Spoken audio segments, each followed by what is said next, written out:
Welcome back. The Rochester Symphony celebrated its season opener this month, marking a new chapter for them. The previous music director had been with the symphony for more than 40 years, and now a new director is leading that orchestra who found her calling after a life-changing incident. Here's Heidi. Music takes us on a journey. In this case, it's the unpredictable ways of fate.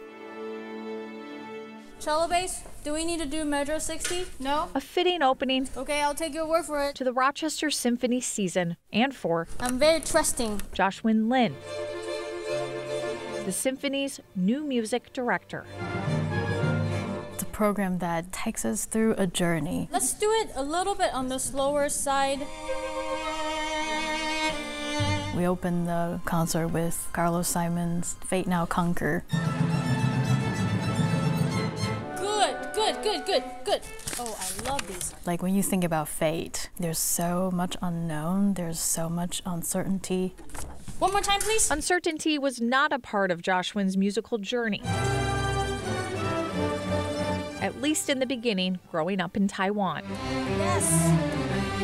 I was a kid and I was watching TV. It was a piano concerto, and then I saw the pianist on stage doing this, fingers flying on the black and white keys. I was mesmerized. I loved it. Ever so slightly lighter. From learning piano to then picking up percussion, Joshwin pursued music into college, majoring in percussion performance.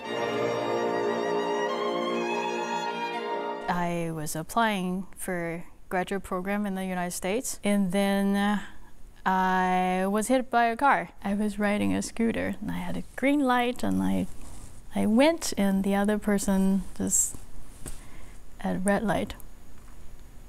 Yeah, I broke my left wrist, and there's also some internal bleeding. Did we mark the dynamic down? And so that kind of changed the trajectory of my career.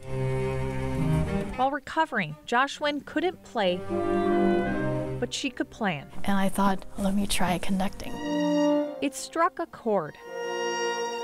Conducting led her to this stage as the new Rochester Symphony music director. Celebration, triumph, we conquer the fate.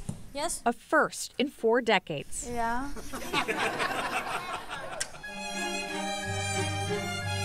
While Joshwin's wrist healed, life changed both on and off the podium. That changed how I perceive music and also how I perceive life in general. Yum, bum, bum. Yes? There might be struggle. You might feel there's fate.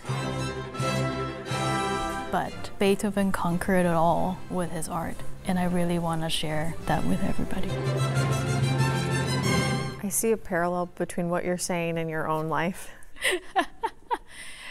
Maybe unconsciously. I didn't think about it that much at the time when we were looking at the program, but maybe unconsciously there's something there inspiring me. I don't know. Music has the ability to take us on a journey. The destination, a triumph. Very, very nice. Rochester Symphony's next concert is November 16th. If you can't make it down to Rochester, Joshwin also does some guest conducting here in the Twin Cities. In December, she will be conducting the Minnesota Orchestra for a holiday show, Jana. I loved how humble she was. I know. In the fact that she had no quit in her. Yep. When you lose your instrument maker. Yep, and she talked a lot about how she just can never sit still. So of course she was in the hospital and she was applying for programs and she was buying mallets and doing all of these things. So yeah, there's 2 paths you can take. My path is Netflix and chill forever. Yeah, and hers is not. Exactly, and I want to give a shout out to the photojournalist on that, David Porter, because he always does a fantastic job. So, beautiful story. Thanks so much, Heidi.